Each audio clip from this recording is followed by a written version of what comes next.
Μπέσαμε μούτσο.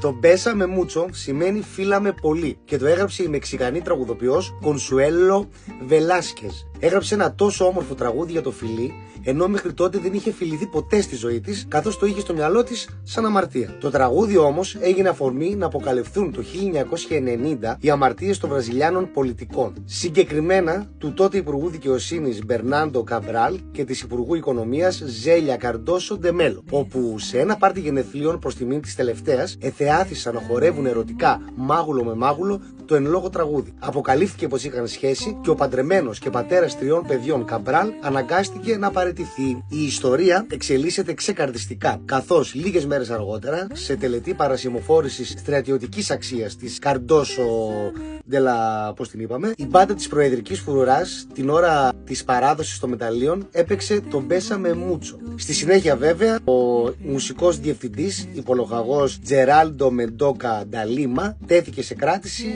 3 ημερών για ανυποταξία.